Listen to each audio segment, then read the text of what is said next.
This is film class, week 8, part 6. Um, the effect that Madeline's death has on Jimmy Stewart's relationship, Scotty's relationship with Midge.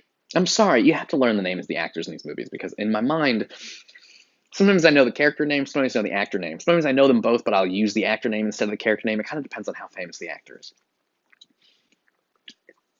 And obviously, you've seen all of Vertigo, so you know why I keep calling her Kim Novak, the actress. But we'll get there. So,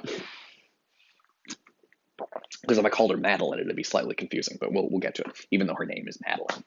Um, okay, so the really fucked up thing that happens to Jimmy Stewart after this is he ends up in a mental institution, which is terrible.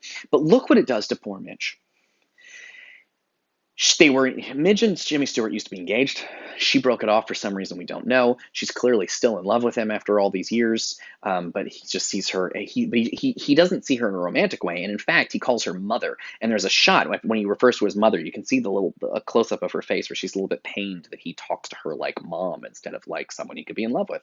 Um, and she, but after the accident, she embraces the role he put her in. So she visits him in the hospital and she says, "It's okay. Mother's here." Because this is really there's no way she can be with him now. And this is actually the subject of another Hitchcock movie called Rebecca that's being remade, which is this idea that how could anyone, like, if he loved someone who was extremely beautiful and glamorous and mysterious and she died. Now, Midge probably could not have competed with her while she was alive, but she sure as shit can't compete with her now that she's dead. Because when she's dead, when someone dies, they get locked in your brain in like, oftentimes, like if you love somebody and they die, their best self is in here. Whereas maybe if he had moved in with Kim Novak and they had shared a small apartment together, they would have gotten frustrated with each other. Who knows? That he would have gotten to know her as a person and not as a fantasy figure. But now that she died, she'll always be this mysterious, glamorous fantasy figure. He's going to romanticize her in his imagination because that's what people do. They romanticize. They remember it better than it was, or it didn't have chance to get sour or bad, or he didn't find out that like she slurps her soup or whatever kinds of things would get on his nerves or something, because they barely got together and then she died. So that she is now trapped in this kinds of mother role. Okay. By the way, I don't want to overdo this, but sometimes I like to look up words and where they come from. It's interesting to me too that if you look up Ferguson, like the history of that name and what does it mean in the old days of Scotland or whatever, it means manliness. It means strength and virility and toughness and manliness. So it's just interesting that in a movie about manliness, the word Ferguson actually means sort of tough, manly. All right, cool.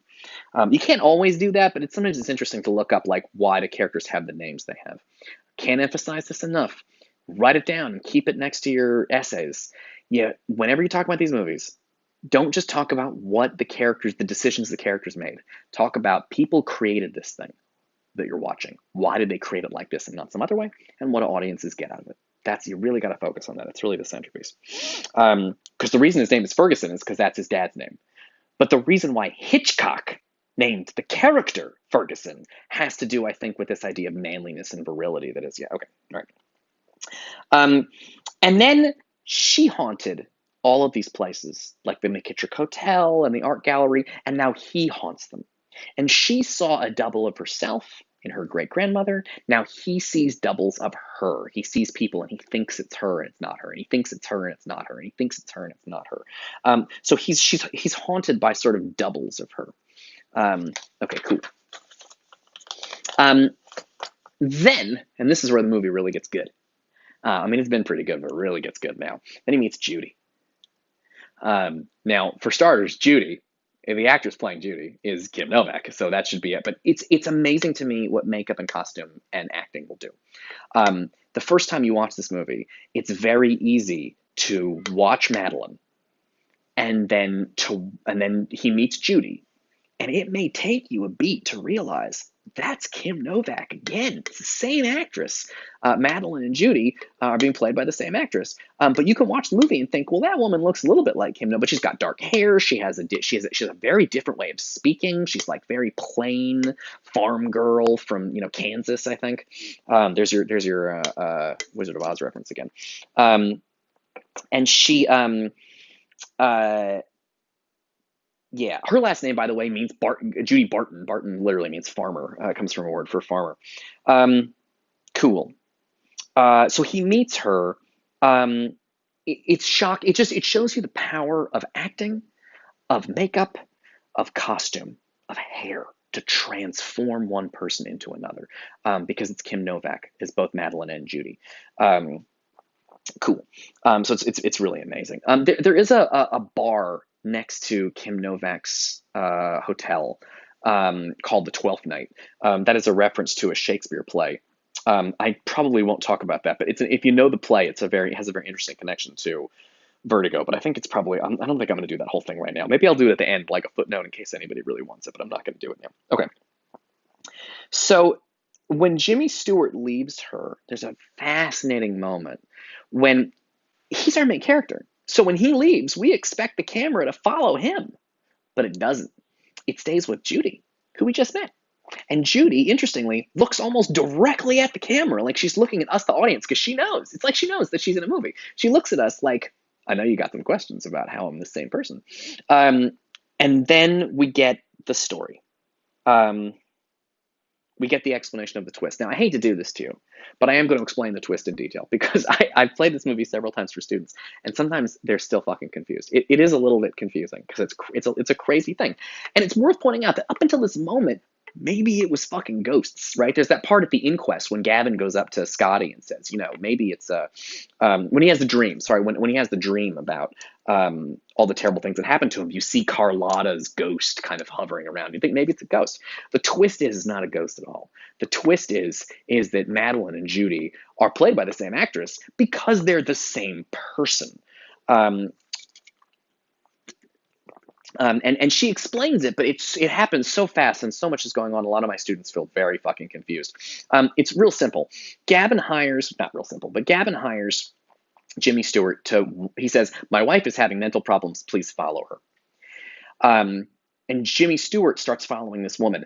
That's not Gavin's wife. You've never seen Gavin's wife. She's not on screen. But Kim Novak has been hired by Madeline, or Judy, or whatever, Judy, Madeline, Kim Novak, has been hired by Gavin to pretend to be his wife so that Jimmy Stewart can follow her around. And then what he wants to do is Gavin he's killed his wife. You've never seen his wife. He's snapped her neck, and he's got his dead wife at the top of the tower so that when Madeline, who is pretending to be Gavin's wife for Jimmy Stewart so he can follow her, she rushes up there, but he knows Jimmy Stewart's got vertigo. He's not going to make it up the top of the tower, so he's not going to be able to find out what happened. And that's when Gavin throws his actual wife out the window.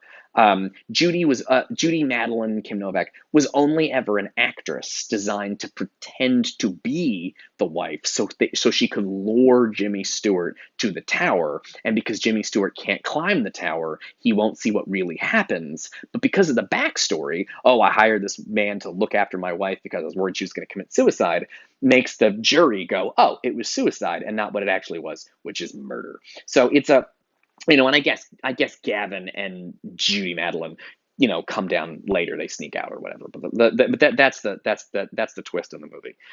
It is a crazy twist on multiple levels. But one of the most interesting one has to do with what we talk about in this class, which is voyeurism. What's voyeurism again?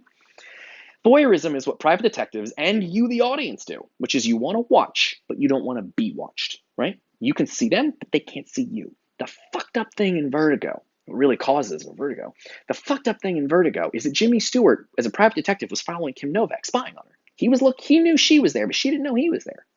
The twist is, yes, she did. She did know that he was never a voyeur. He wanted to watch, but not be watched. But this whole thing he's watching is a performance she's creating for him. So he thought he was watching without being watched. But in fact, everything she was doing, she knew he was following her, and she was doing what she was doing because he was looking. She's looking at the painting because she wants to set this idea up that this woman is crazy and obsessed with her ancestor. It's all bullshit. That's all nonsense. That was all a trap. All right, we'll pick it up in the next video.